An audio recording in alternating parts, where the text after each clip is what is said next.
Hey, ¿qué tal, clase? Bienvenidos a una nueva sesión. Hoy veremos la ley de Ohm y las leyes de Kirchhoff. Comenzamos. Cuando se conecta una batería o cualquier elemento activo en un circuito eléctrico, este generará una corriente eléctrica.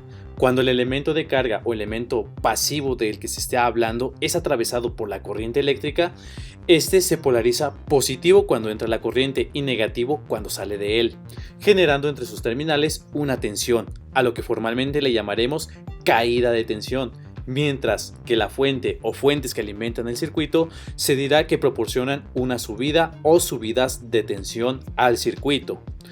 Algo importante aquí, cuando se habla de un elemento de carga, se hace referencia a todo aquel elemento eléctrico de análisis en cuestión, ya sea una resistencia, una bobina, capacitor o cualquier otro elemento pasivo.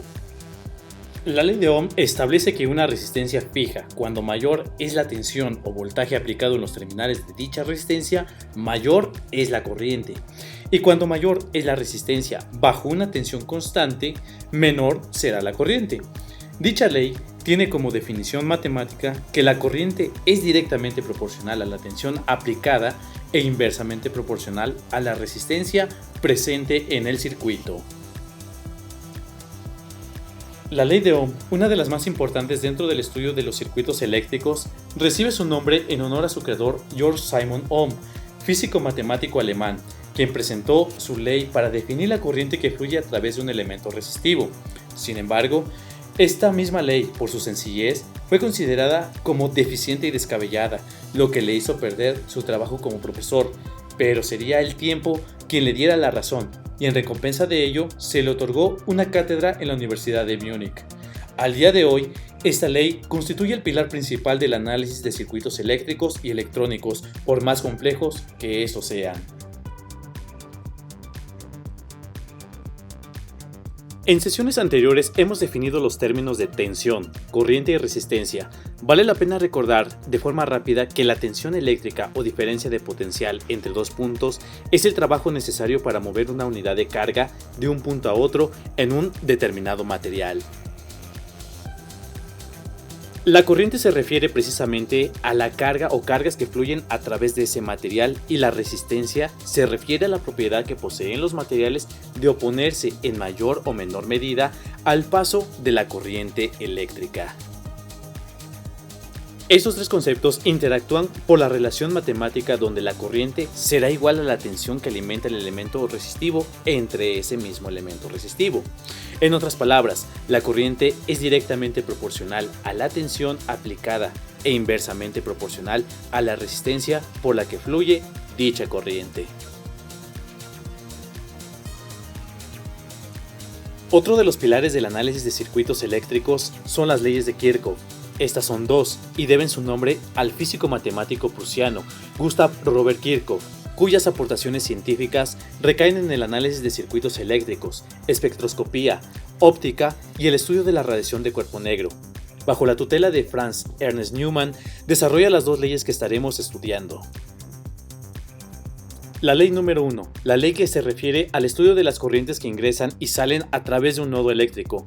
Bajo la ley de conservación de energía, la ley de corrientes de nodo indica que la suma algebraica de las corrientes en un nodo es cero. En otras palabras, la suma de las corrientes que ingresan en un nodo será igual a la suma de las corrientes que salen de él. Recordemos que un nodo es el punto de interconexión entre dos o más ramas eléctricas. Para el caso particular, las corrientes que entran son la corriente 2 y 3 y las corrientes que salen son la corriente 1 y 4. Si pasamos todas las corrientes en el lado izquierdo de la igualdad, se cumple el balance de que la suma algebraica de las corrientes será cero.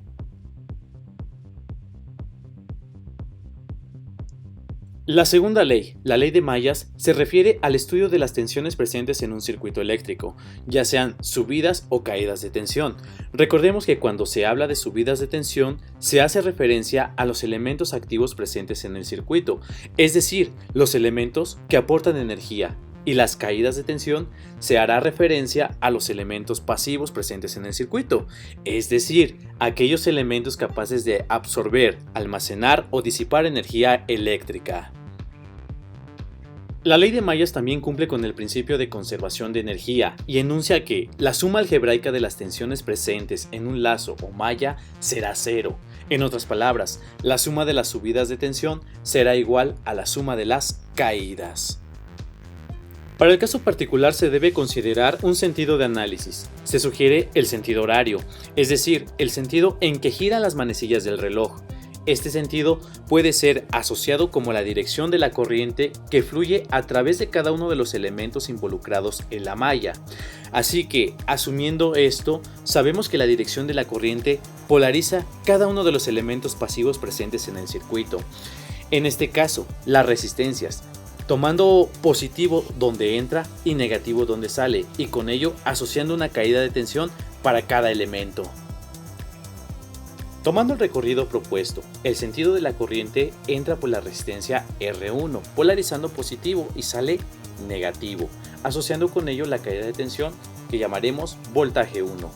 Luego, entra polarizando positivo por la resistencia R3 y sale negativo, asociando con ello la caída V3. Siguiendo con el recorrido, entra polarizando positivo por la resistencia R4 y sale negativo, asociando con ello la caída V4. Después, el recorrido entra por el negativo de la batería E2, por lo que tomamos ese negativo y nos queda menos E2. Luego, el recorrido entra polarizando positivo uno de los terminales de la resistencia R2 y sale negativo, asociando con ello la caída de tensión V2. Finalmente, para cerrar el ciclo o la malla que se está analizando, donde el recorrido de la corriente entra por el polo negativo de la batería E1, entonces se toma menos E1. Si observamos para las baterías o elementos activos presentes en el circuito, el sentido de análisis va a tomar el polo por donde se proponga ese sentido, ya sea positivo o negativo de acuerdo a su recorrido. Una vez cerrado el lazo con el análisis, conforme a la ley de mallas de Kirchhoff, esto debe de ser cero. De esta ecuación podemos poner de un lado de la igualdad todos los valores asociados a las fuentes y en el otro lado todas las caídas asociadas a las resistencias, por lo que se cumple que la suma de las subidas de tensión será igual a la suma de las caídas. Por ahora terminamos esta sesión. En la próxima estaremos viendo diversos ejemplos, cómo resolverlos de forma sencilla y los problemas clásicos que muchas veces ponen a dudar a los estudiantes respecto a este tema. Por eso es importante tener en cuenta esta videoclase para la próxima sesión. Tu apoyo es importante. Dale like si te ha gustado el video, suscríbete para no perderte ninguna sesión. Alumnos del curso ordinario, a atender las actividades en Classroom y nos vemos la próxima sesión. Chao.